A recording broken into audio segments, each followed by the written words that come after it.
Now we'll do another example of trying to do a hypothesis test with two lists where we're meant to find the difference between the lists.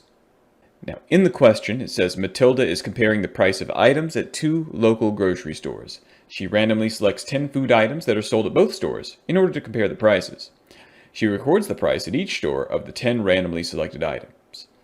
Using her data in the table below, test the claim that on average there is no difference in the grocery store prices at a significance level of 0.05.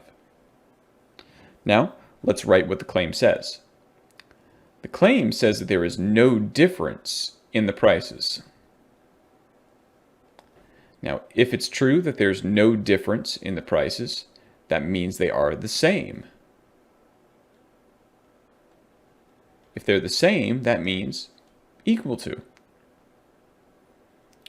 Now, since this says equals, this will be our null hypothesis, and we'll write mu d equals 0. That will be our claim.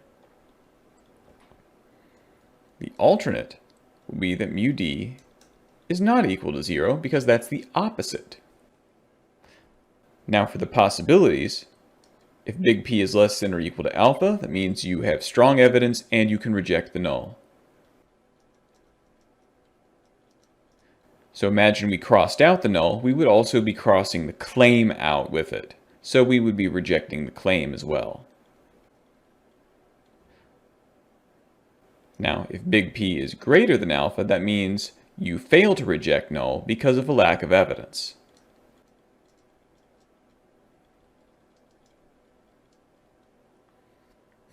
Now, if we don't reject the null, that means we can also not reject the claim. Once again, that doesn't mean the claim is true, it just means that our evidence will not allow us to cross that out. We'll remind ourselves at the end here that alpha is 0.05. Now let's try to calculate the test statistic. Before we do so, we'll need a list of differences. So we'll let our difference be store A subtract store B. We'll start in cells A7 and B7. And then use the black cross to calculate the differences for all of them. If you see a dash in your differences, that means 0. If you see these numbers in parentheses, those are negative numbers. This is Excel's accounting format, using parentheses and dollar signs and cents. If you'd like to change these back to standard decimals, you can select all the differences, go back to Home, go to the Number section, and in the drop box in the Number section, click on it and say Number. Now we'll need to calculate D bar, SD, and N. Now let's remember that D bar is the sample mean for the differences. To find that, we'll say equals average of all of the differences. Now mu will be the claimed mean. In the claim, the number they gave us was 0. For SD, we'll have the standard deviation. So we'll do equals stdev dot s of this entire list of differences. And then n is the size of the sample. For that, we'll say equals count, and again select the list. Now close the parentheses and press enter. Now we have our n.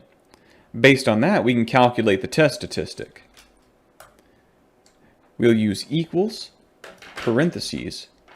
First comes D bar, subtract mu, close the parentheses, and divide by a new set of parentheses where we say SD divided by square root of n. Close the parentheses twice to finish. Press enter, and we have a test statistic of 0.84. Now we calculate the big P. Now our alternate hypothesis was not equal to. This means we'll probably need two-tail because two-tail means not equal to. Less means left, greater means right.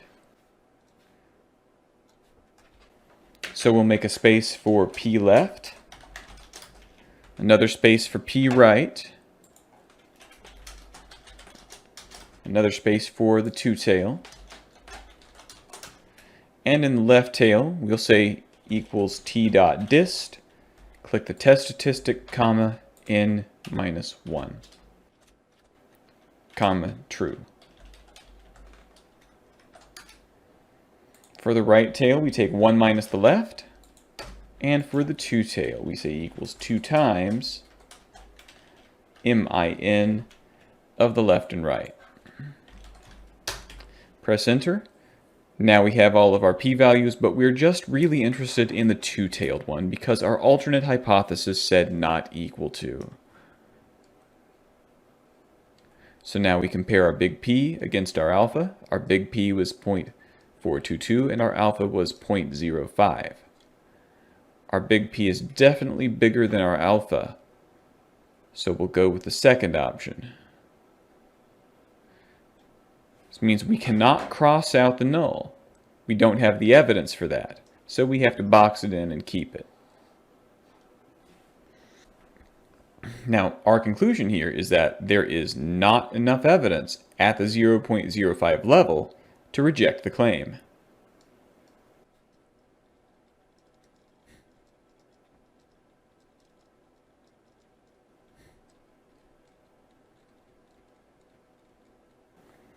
Now let's reread the claim.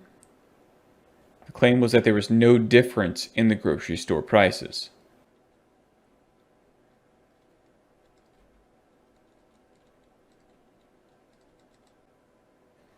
So we've talked about the evidence, talked about the significance level, what we're doing with the claim, and what the claim is.